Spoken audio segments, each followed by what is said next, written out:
Norway സന്ദർശിക്കാനെത്തിയ Indian പ്രധാനമന്ത്രി നരേന്ദ്രമോദിയെ ഒരു പാമ്പാട്ടിയായി ചിത്രീകരിച്ചുകൊണ്ട് നോർവേയിലെ പ്രമുഖ പത്രം കാർട്ടൂൺ പ്രസിദ്ധീകരിച്ചത് വലിയ വിവാദത്തിന് വഴിതുറന്നിരിക്കുകയാണ്. പാശ്ചാത്യ രാജ്യങ്ങൾ ഇപ്പോഴും പഴയ കൊളോണിയൽ മനോഭാവവും വംശീയമായ ചില മുൻവിധികളും വെച്ച് പുലർത്തുകയാണെന്ന കടുത്ത ആക്ഷേപമാണ് അതിനെ തുടർന്ന് ഉയർന്നിരിക്കുന്നത്. ഇന്ത്യയിൽ മാധ്യമ സ്വാതന്ത്ര്യം നേരിടുന്ന വെല്ലുവിളികളെക്കുറിച്ച് നോർവീജിയൻ മാധ്യമ പ്രവർത്തക ഉന്നയിച്ച ചോദ്യവും അതിന് ഇന്ത്യൻ വിദേശകാര്യ മന്ത്രാലയം നൽകിയ മറുപടിയും ഉയർത്തിയ തർക്കങ്ങൾക്കിടെയാണ് ഈ പുതിയ വിവാദവും ഉടലെടുത്തത്. നോർവേയിലെ ഏറ്റവും വലിയ ബ്രോഡ്ഷീറ്റ് ദിനപത്രമായ ആഫ്റ്റൻ പോസ്റ്റാണ് ഈ കാർട്ടൂൺ പ്രസിദ്ധീകരിച്ചത്. പത്രത്തിൽ വന്ന a clever and slightly annoying man, അതായത് സമർത്ഥനും എന്നാൽ നേരിയ തോതിൽ അലോസരപ്പെടുത്തുന്ന ആളുമായ മനുഷ്യൻ എന്ന തലക്കെട്ടിലുള്ള ലേഖനത്തോടൊപ്പമാണ് ഈ ചിത്രം നൽകിയിരിക്കുന്നത്. കാർട്ടൂണിൽ പ്രധാനമന്ത്രി മോദി നിരത്തിരുന്നൊരു മകുടി ഊതുന്നതായും ഒരു കൊട്ടയിൽ നിന്നും പാമ്പിന് പകരം പെട്രോൾ പമ്പിലെ ഇന്ധനം നിറയ്ക്കുന്ന പൈപ്പ് പുറത്തേക്ക് ഉയർന്നു വരുന്നതുമായാണ് കാണിച്ചിരിക്കുന്നത്. റഷ്യയിൽ നിന്നുള്ള ഇന്ത്യയുടെ എണ്ണ ഇറക്കുമതിയെയും വിദേശ നയങ്ങളെയും വിമർശിക്കുന്ന ലേഖനത്തിലാണ് ഈ ചിത്രമുള്ളത്. ഈ കാർട്ടൂൺ പുറത്തു വന്നതോടെ സോഷ്യൽ മീഡിയയിൽ വൻതോതിലുള്ള പ്രതിഷേധമാണ് ഉയർന്നത്. ഇത് വെറുമൊരു കാർട്ടൂൺ അല്ലെന്നും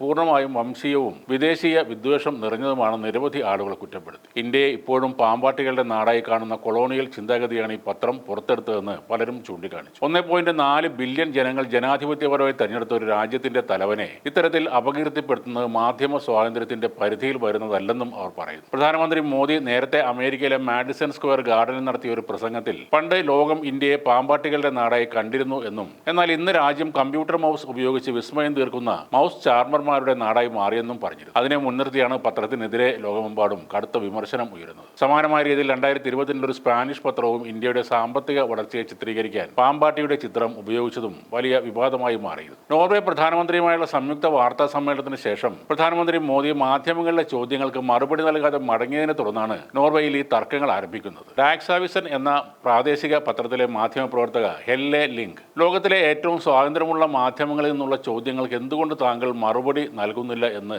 ഉച്ചത്തിൽ ചോദിച്ചിരുന്നു. അതിന്റെ വീഡിയോ എക്സിൽ പങ്കുവച്ചതോടെയാണ് ഈ ചർച്ചകൾ അന്താരാഷ്ട്ര തലത്തിലേക്ക് വ്യാപിച്ചത്. നിലവിൽ ലോക മാധ്യമ സ്വാതന്ത്ര്യ സൂചികയിൽ നോർവേ 1ാം സ്ഥാനത്തും ഇന്ത്യ 157ാം സ്ഥാനത്തുമാണ്. എന്നാൽ ഇന്ത്യയിൽ നിന്നും കടുത്ത സൈബർ ആക്രമണം നേരിട്ടതിനെ തുടർന്ന് താൻ ഒരു വിദേശചാരയല്ലെന്നും കേവലം ഒരു ജേർണലിസ്റ്റ് മാത്രമാണെന്നും ഹെല്ലെ ലിങ്കിന് പിന്നീട് പറയേണ്ടി വന്നിരുന്നു. ഇതിന് പിന്നാലെ ഇന്ത്യൻ വിദേശകാര്യ മന്ത്രാലയം നടത്തിയ പ്രത്യേക വാർത്താ സമ്മേളനത്തിൽ ഹെല്ലെ ലിങ്ക് ഇതേക്കുറിച്ച് വീണ്ടും ചോദ്യങ്ങൾ ഉന്നയിച്ചപ്പോൾ വിദേശകാര്യ മന്ത്രാലയ സെക്രട്ടറി സിബി ജോർജ് ശക്തമായ ഭാഷയിലാണ് മറുപടി നൽകിയത്. ഇന്ത്യയുടെ ജനാധിപത്യ വ്യവസ്ഥയെയും മാധ്യമങ്ങളുടെ വ്യാപ്തിയെയും കുറിച്ച് ധാരണയില്ലാത്ത ചില NGOകളുടെ റിപ്പോർട്ടുകൾ മാത്രം വായിച്ചാണ് വിദേശ മാധ്യമങ്ങൾ ഇത്തരത്തിലുള്ള ചോദ്യങ്ങൾ ചോദിക്കുന്നതെന്ന് അദ്ദേഹം കുറ്റപ്പെടുത്തി. ഡൽഹിയിൽ മാത്രം ഇംഗ്ലീഷിലും ഹിന്ദിയിലും മറ്റ് പ്രാദേശിക ഭാഷകളിലുമായി 200-ൽ അധികം വാർത്താ ചാനലുകൾ പ്രവർത്തിക്കുന്നുണ്ട് എന്നും ഇന്ത്യൻ ഭരണഘടന എല്ലാ പൗരന്മാർക്കും മൗലിക അവകാശങ്ങളും നിയമപരമായ സുരക്ഷയും ഉറപ്പു നൽകുന്നുണ്ടെന്നും വിദേശകാര്യ മന്ത്രാലയം പറഞ്ഞു. ഇന്ത്യയെ ഇന്നും ദരിദ്രവും അന്ധവിശ്വാസികൾ നിറഞ്ഞതുമായ ഒരു പാമ്പാട്ടികളുടെ നാടായി മാത്രം കാണുന്ന പാശ്ചാത്യ മാധ്യമങ്ങളുടെ കൊളോണിയൽ മനോഭാവത്തിന്റെ തെളിവാണ് ഇതെന്ന് ആരോപിച്ച്